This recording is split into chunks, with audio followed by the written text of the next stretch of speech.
Hi, everyone. First and foremost, I would like to extend my condolences to the family and loved ones of Hardeep Singh Nijjar.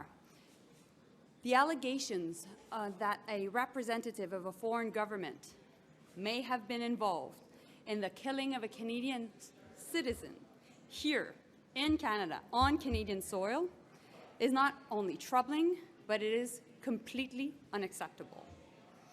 If proven true, this would be a grave violation of our sovereignty and of the most basic rule of how countries deal with each other. We've been clear we will not tolerate any form of foreign interference. Since this was brought to our attention, we've been guided by three principles. The first one, we will seek the truth. The second one, we will protect Canadians at all times. And thirdly, we will protect Canada's sovereignty. I've conveyed these principles to my Indian counterpart, and I've also told him that we expect India's full collaboration to make sure that we get to the bottom of this. And as of today, and as a consequence, we've expelled a top Indian diplomat from Canada. Have questions, or When did you learn about this? So, of course, like I said, our first principle is definitely to seek the truth that will eventually lead to justice. And so we're limited in what we can say today because we want to protect, of course, the investigation, and Dominic can add to that. But what I can tell you is from the moment we learned, we acted.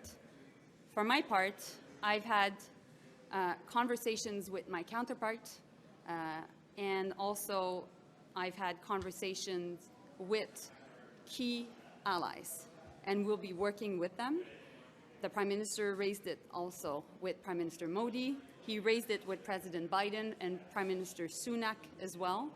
And of course, today we're acting by expelling a key diplomat, but we will get to the bottom of this. He responded. Well, that's a question that you should be asking to India. But what I can tell you, though, is that my expectations are clear. I expect India to fully collaborate with us and ultimately to get to the bottom of this. Does this diplomat have any direct link to this alleged assassination? It is the head of RAW in Canada, the Indian Intelligence Agency in Canada. We can provide you some background information to understand what that means. It's the lack of collaboration. Like, what have you asked of India that they haven't been doing? So, I'm sorry, can you repeat the question? Could you be more specific about Yeah. the lack of collaboration with India? What are we asking them to do that they're not doing so far? Is it that they're being obstinate in interviews, or are they just not even picking up the phone? Or We expect them to fully collaborate with the investigation. And maybe you want to add anything to the importance of the investigation. so I think it's important to your question of when were we made aware of these allegations. Credible intelligence and information, as the Prime Minister said, for a number of weeks has been in the hands of the Canadian Security Services. I think it's also important to note that the National Security and Intelligence Advisor to the Prime Minister, the Director of CSIS, have traveled on a number of occasions in recent weeks, also to India, to meet their counterparts in India, to confront the Indian intelligence agencies with these allegations. But as Melanie said, this is also an active homicide investigation led by the RCMP in British Columbia. So one needs to be very careful to not prejudice the ability of law enforcement, and we hope ultimately prosecutors, to hold the perpetrators to account for this murder of a Canadian citizen. How is the lack of collaboration affecting the ability to investigate? Well, we're investigating a homicide that happened on Canadian soil. That is the responsibility of the RCMP. They are doing all that is necessary to ensure that that is a robust investigation, to follow all of the evidence, and to ultimately hold those accountable for this crime on Canadian soil, accountable under Canadian law.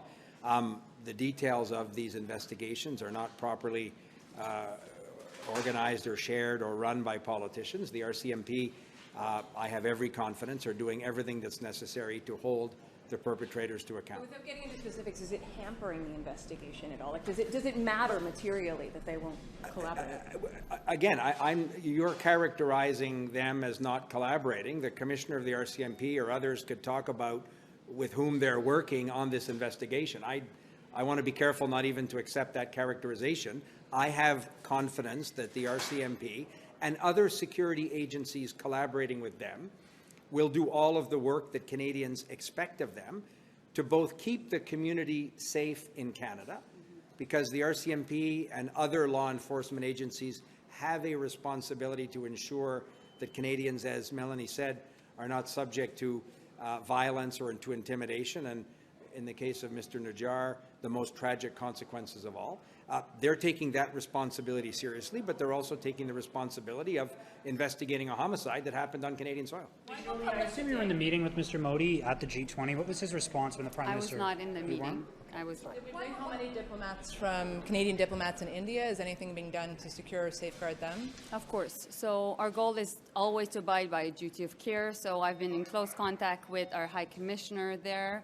I've had numerous conversations with him, numerous conversations also with my Deputy Minister, and we're ensuring that our diplomats are not only safe, but also that India is respecting the very principles of the Vienna Convention on the security and safety of diplomats. If I can just quickly, in terms of the inquiry led by Justice Ugg, she started her work today. We have always said that foreign interference is not the unique purview of one country.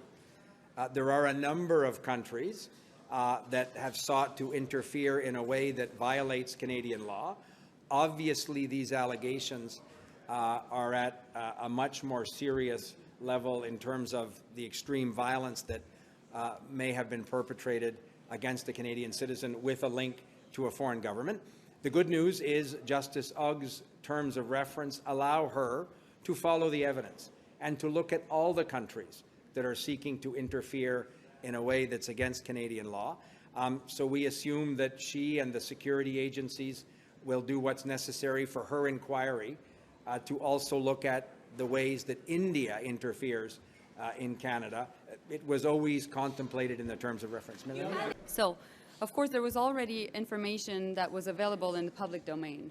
And so we wanted to make sure that we were transparent with Canadians. And we wanted to make sure also that we would be able to protect Canadians and protect Canada's sovereignty. Tonight I'm heading to New York, where I'll be having dinner with the G7 foreign ministers. Of course, I will be raising this issue with them. It is the UN General Assembly, and therefore I will be meeting with many of my counterparts from around the world.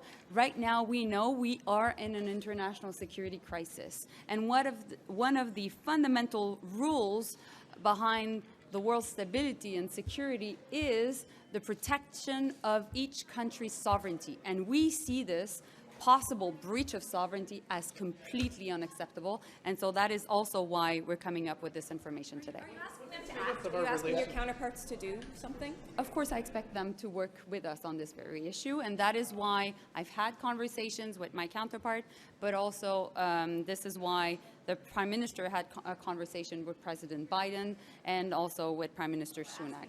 Thank you.